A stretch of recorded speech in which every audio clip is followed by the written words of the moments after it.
This is Democracy Now!, democracynow.org. I'm Amy Goodman. Alarms growing over how the world's richest person, Elon Musk, is changing Twitter after he spent $44 billion to buy the influential social media platform. On Friday, Musk fired nearly half Twitter's workforce in a mass layoff that gutted teams dedicated to combating election misinformation just days before Tuesday's midterm election.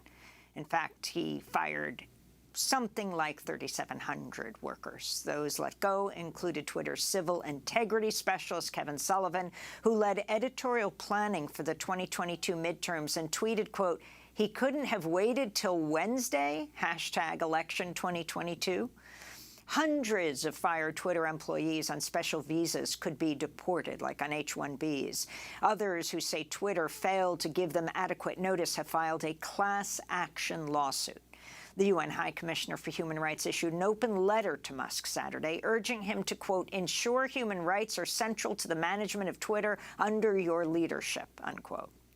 Meanwhile, after announcing Saturday it would start charging $8 a month for users to have a verification checkmark on their profiles, Twitter said it would move the launch to November 9th after the election. The move came after concerns the new subscription model for verified accounts would allow users to create Twitter handles impersonating political figures or news sources.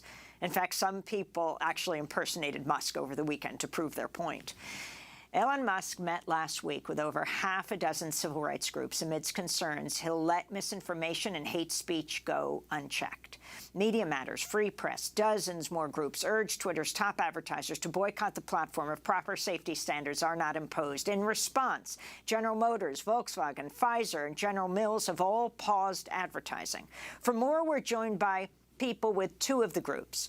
Nora Benavidez is Senior Counsel and Director of Digital Justice and Civil Rights at Free Press and Free Press Action Fund, lead author of the new report, Empty Promises, Inside Big Tech's Weak Effort to Fight Hate and Lies in 2022. She's joining us from the highly contested state of Georgia, from Atlanta.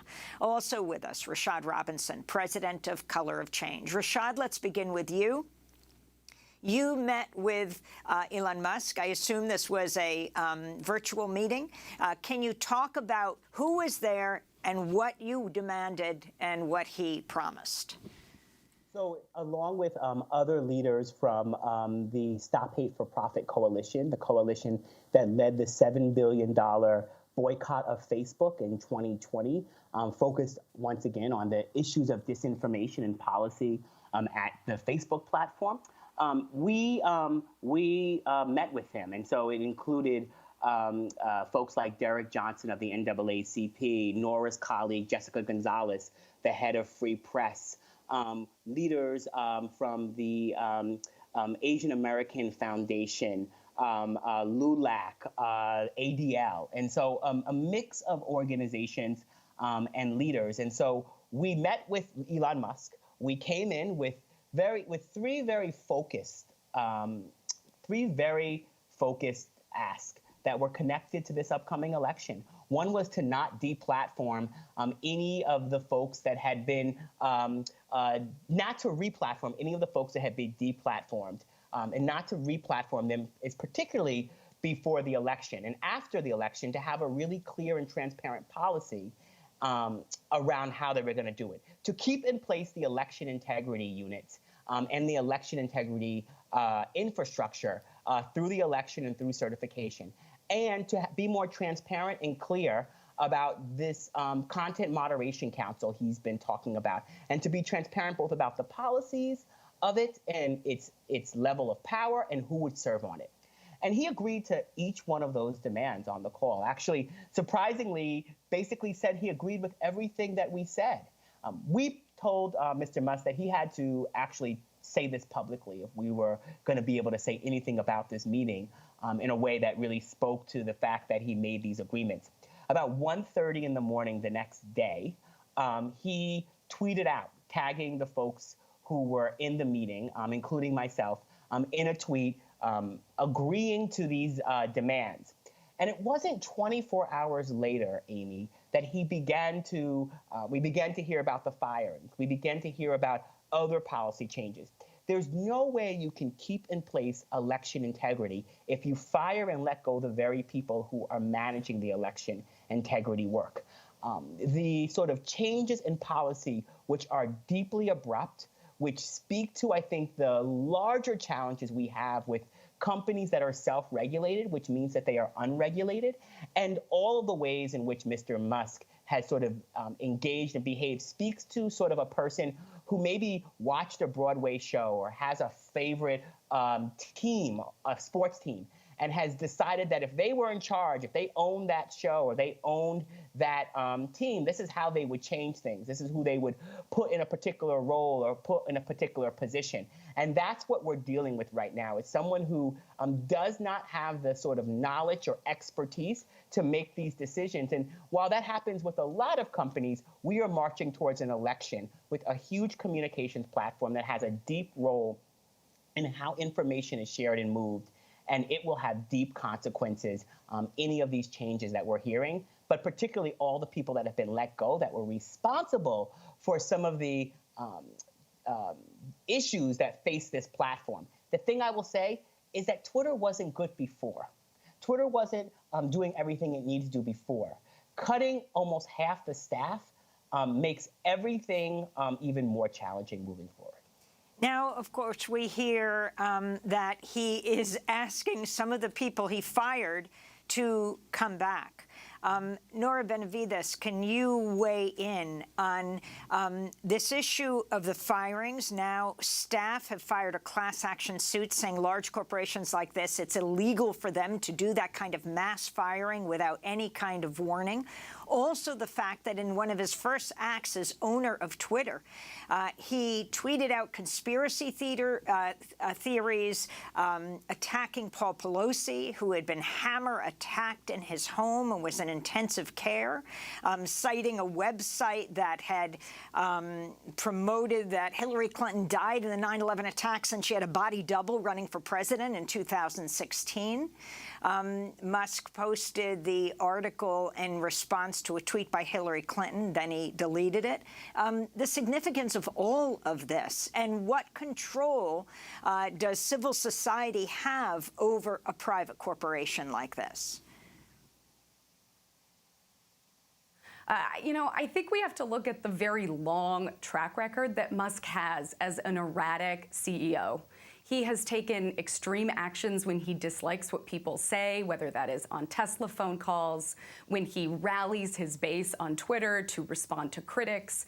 He has this long trail of ways that he is unable to actually be present and make thoughtful decisions as a leader.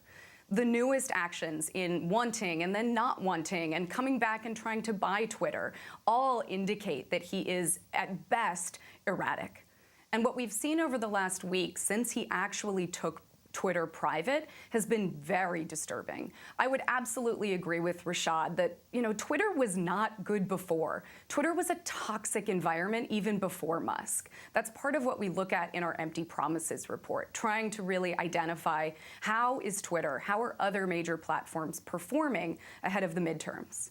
And what we found was that Twitter is in the bottom half of major platforms in protecting users. This is the most basic protections Twitter has already failed to provide users. Since Musk came on, his first move was to let go of some of the most senior executives, the head of safety, other CEO. He has taken actions then himself, as you say, to post and I think be a super spreader of conspiracy theory. When the assassination attempt on Nancy Pelosi occurred, he was so fast to goad his followers and others on the platform with citations to misleading information. He's not an everyday person. He has a massive following. And so to see someone like that with such notability and many people who feel he has credibility be a super spreader of misinformation and conspiracy is deeply troubling. Then we saw him lay off almost 50% of his staff last week, and he did so with no fanfare, quite a bit of lackadaisical moving forward to the new era of Twitter that he wanted to usher in. And in letting these teams go, I just want to be really clear, who are the people that he has let go? He has let go teams that are part of the human rights people, ethical AI, accessibility. That means the people that are helping to make disability users more friendly on the platform. He has let go of communications teams, integrity, safety. I mean, the teams just keep going. And so they've been completely gutted. At this point, they are flailing, and we are one day from the midterms. I don't understand how someone who is the new CEO can, in one breath, say that he is committed to election integrity, committed, as Rashad said, all of the things that he promised when we met with Musk, and then turn around and take all of these actions. And so we've really thought long and hard, how do we somehow catalyze accountability? How do we take some form of action to change things? And so what we've done across dozens of civil rights organizations is come together. We're now at over 60 civil rights organizations that have come together with grassroots and corporate support. We launched Stop Toxic Twitter. That's a campaign where we are urging advertisers to halt their spending on Twitter. When we think about this, it's really with the impetus knowing that we need a moral imperative here, where hopefully these advertisers begin to see that their brands are damaged when they occur and are seen next to troubling hate, toxic content, misleading information.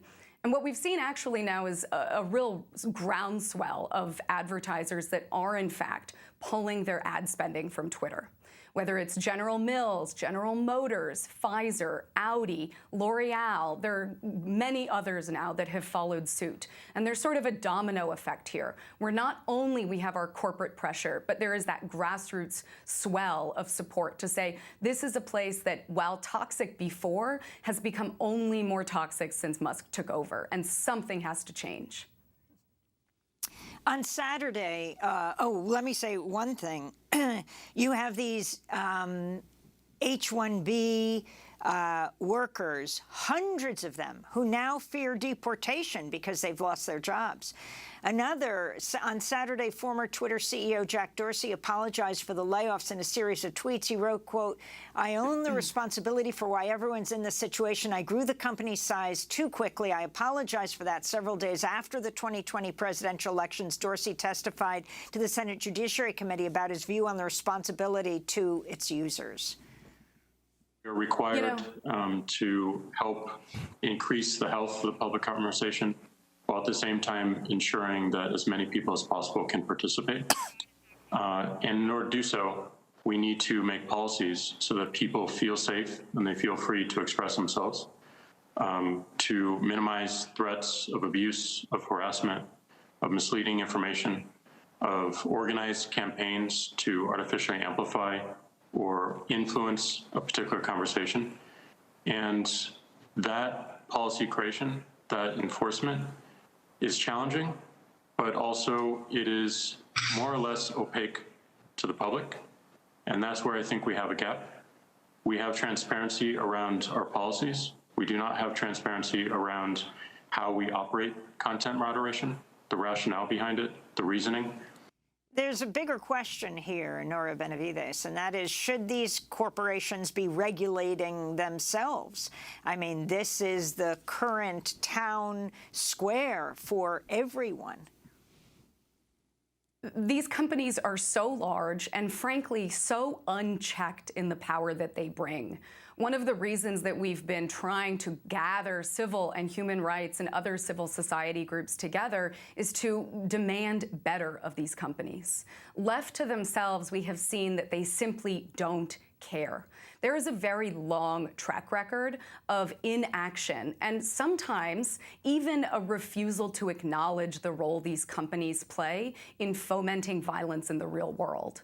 We went to the very brink on January 6th last year. Our democracy barely held on. And as we've already spoken about with the assassination attempt on Nancy Pelosi, we know that the perpetrator of that also was incited and inspired by rhetoric online. There is a very real and porous relationship between the online world and this offline real world. And yet these companies over and over again will turn their back, whether that is in testimony before Congress, whether it is in their own very bland statements about what they are doing with the elections this year. They often act as if they are doing enough. And in doing enough, they are eager to protect democracy, to protect users. And what we have found is that it's quite the opposite.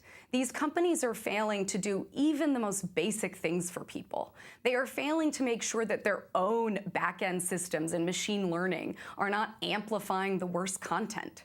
We know that they are black boxes, so opaque that their transparency efforts are really the most meager steps towards some kind of lip service. And so we look at what is now the days ahead, both tomorrow, the midterms, and then the kind of rhetoric that we know will follow in the days after tomorrow.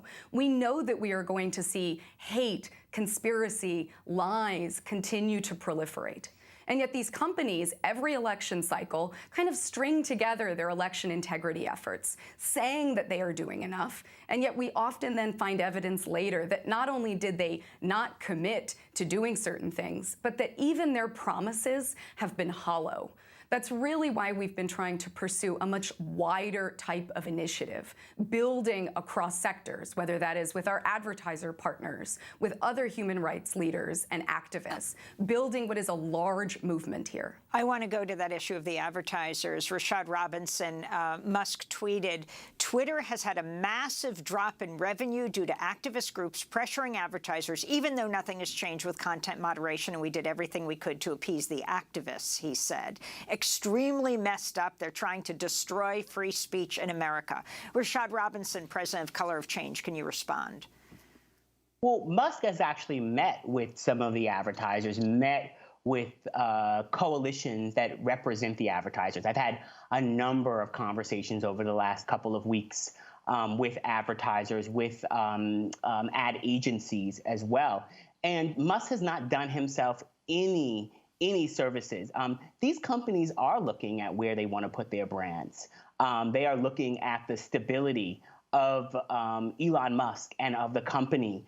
They were given some of the same promises we as activists were given around content moderation, around the election cycle, about making sure their ads are not placed up against white nationalists or disinformation.